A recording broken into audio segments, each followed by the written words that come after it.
Hey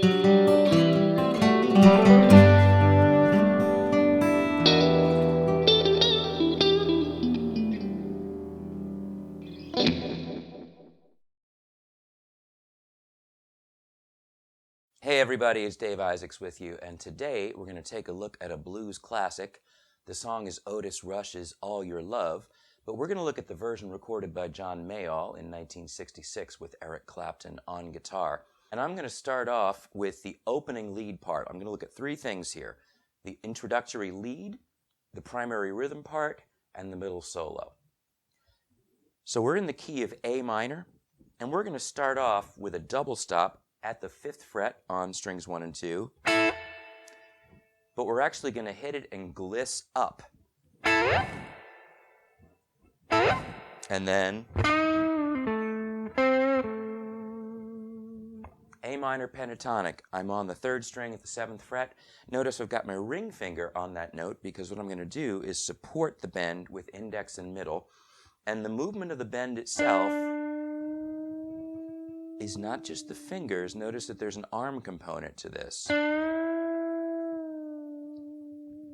Notice also how the thumb is wrapped over the top of the neck, not because I'm squeezing, but because I do need a little bit of leverage, so I'm bearing down some, but most of the movement is actually coming from the twist of the forearm inward, and notice how it makes my wrist bend. You can see how this kind of moves up. But you also notice how the elbow is involved. So the trick is that you don't try to just use your fingers. Here would be using the fingers alone. Now I can do it, but it's a whole lot more work. I'm feeling the muscles of my arm work a whole lot harder, whereas when I do this, I have the support of the rest of the arm. What we're going to do is play the bend going up, whole step, and then release it down right away. So if you're new to bending, this can be a little bit tricky to keep the sound sustaining through that. Now on top of that, we're going to come down off the bend into a pull-off. Just sort of rolling the ring finger off the string. And then over to the 7th fret of the D string. So we have this gliss up from fret 5 and then the bend lick. And then small bend, really a quarter step on the 5th fret of the 3rd string, and then down to our root A. And just to point out, we're working a lot of the same territory here in the minor pentatonic. Root, minor 3rd, 4th, bending to the 5th. And if we walk down, here's the minor 7th, the 5th, the 4th, minor 3rd, root. Here's that opening lick. 2, 3, 4, again. This time, we're going to the 4-chord D. So the rest of the lick is the same, but instead of coming down to A, we hammer from C at the 5th fret to D at the 7th fret to go with our 4-chord D, and then back to like before. Now we're going to the 5-chord E, so we're going to do the same thing again. Start the lick the same way, but end on the note E. We're getting there by bending from fret 7. And then a gradual release of the bend. So we have the whole step, let it down a half step, let it down another to the unbent string, and then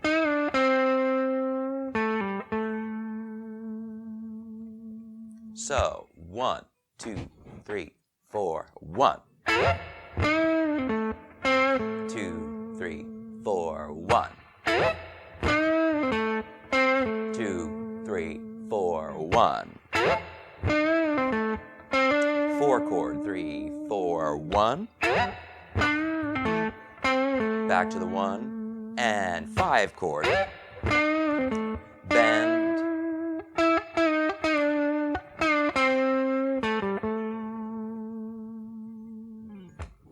Now, this is going over a 12-bar minor blues in A minor. We're going to work off a riff here. Here is the 5th fret A on the 6th string.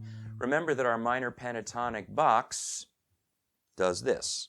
5, 8, 5, 7, 5, 7, 5, 7, 5, 8, 5, 8. But we're not going to use all of that. We're going to use just 3 strings coming off this power chord formation here of string 6, fret 5, string 5, fret 7, string 4, fret 7, and the riff starts on the A string, hammering fret 5 to fret 7, and then moving immediately to fret 5 of the D string. Hit that note twice more, hammer into the 7th fret. May not even be hammered all the time, but and then down to 5th fret, 6th string, ending once again on our A. So 1, 2. Wa-dee-da-ding ba-dum. Wa-dee-ding ba-dum. That's the same riff moved over 1 string. So we start on the 5th string to get our D root. That pattern is transposed over from where we started.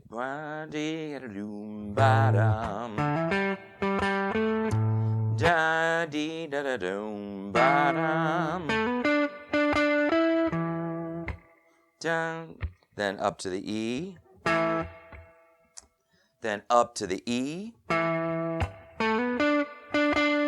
Same fingering pattern, right? Index on the bass note, go to the next string, hammer 1, 3, fret 7 to 9 in this case, move over to the next string, hammer up to the next, the ring finger on fret 9, and then D.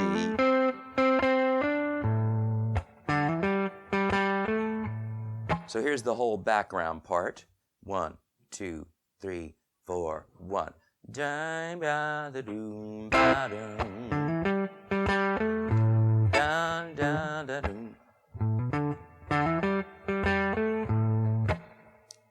So here's the whole background part.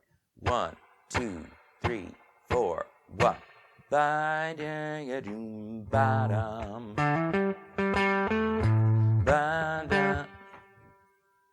So here's the whole background part. 1, 2, 3, 4, 1.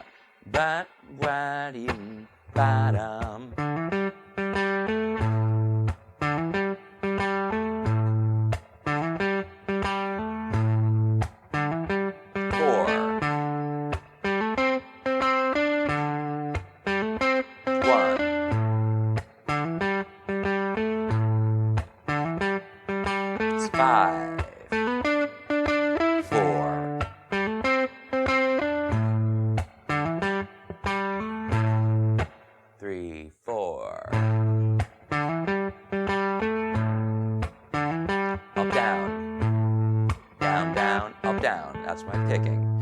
Down, down, up, down. If I pick that last note, that's also a down stroke.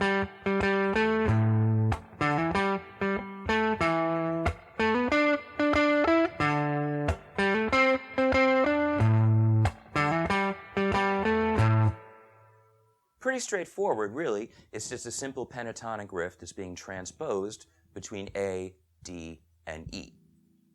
Now let's take a look at Eric Clapton's guitar solo in the John Mayall version of the song. I would recommend that you check out the Otis Rush version as well. It's in a different key. It's in G minor, faster tempo, and a little more of an up-tempo blues rumba feel, this kind of thing. And the riff's a little different.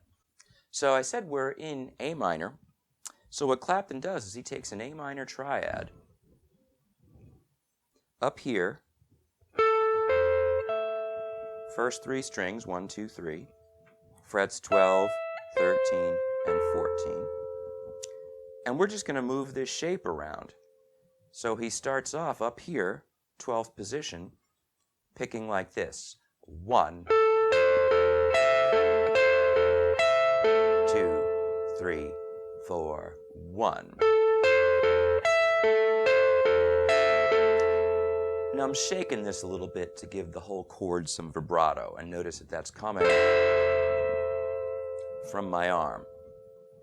The picking pattern is, I'll go by string, 1, 3, 2, 3, 1, 3, 2, 3, 1, 3. You could handle the right hand picking a variety of ways, but I'm doing this.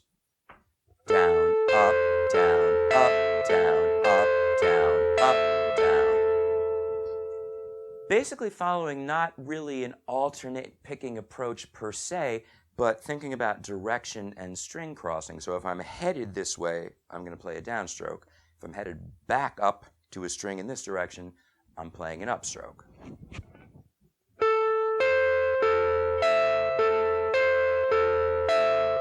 Nice and fluid. 3, 4, 1.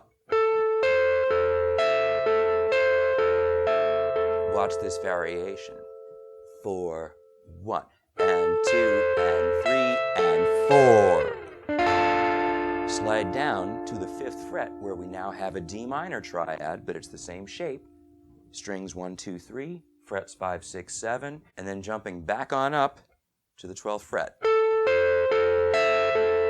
A minor. Again, a repetition, but stopping here, and then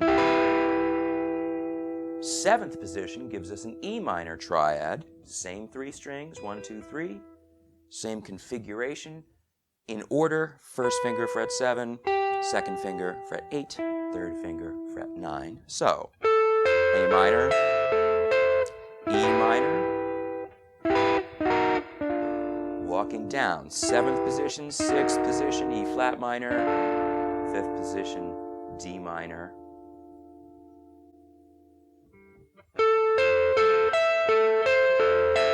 Two, 3, 4, 1. 2, 3, 4, 1. 2, 3, 4, 1. 2, 3, 4, 1.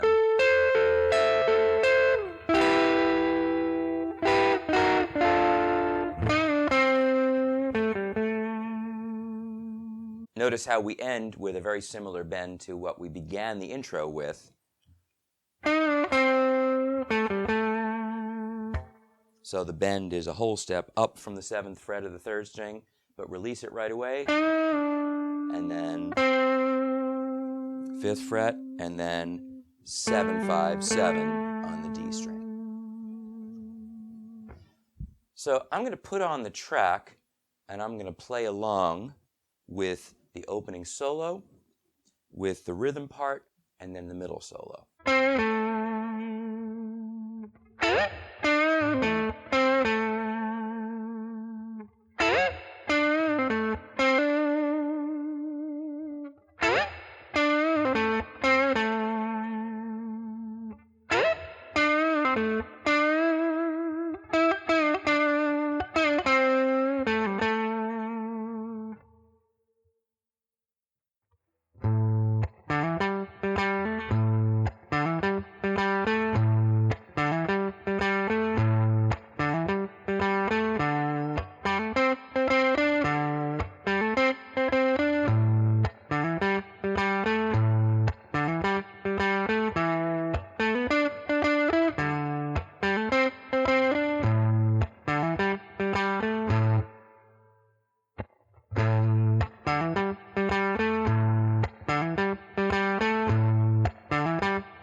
Now that's the foundation of the song. There is more, because at this point the band picks up the groove and we go into another solo. There's also the lead lines that are going all the way through the tune. But I want to leave it here for today. So you've got the introduction, you've got that primary rhythm part, you've got the first solo, and then I'll follow up with another video getting into some more of those lead lines. And it's a great introduction to young Clapton's style, and none of the licks are really too hard to play. It's one of the reasons I love this record. It's a good way in. It was an introduction for me, certainly when my first guitar teacher gave me a copy of it, and I've loved it ever since. So have fun with this. I hope you've enjoyed the lesson. There will be a link to tab below, and as I said, I'm going to follow up with the rest of the tune, the next solo, and the fills under the verses in a subsequent video. Thanks for watching, and I'll see you next time.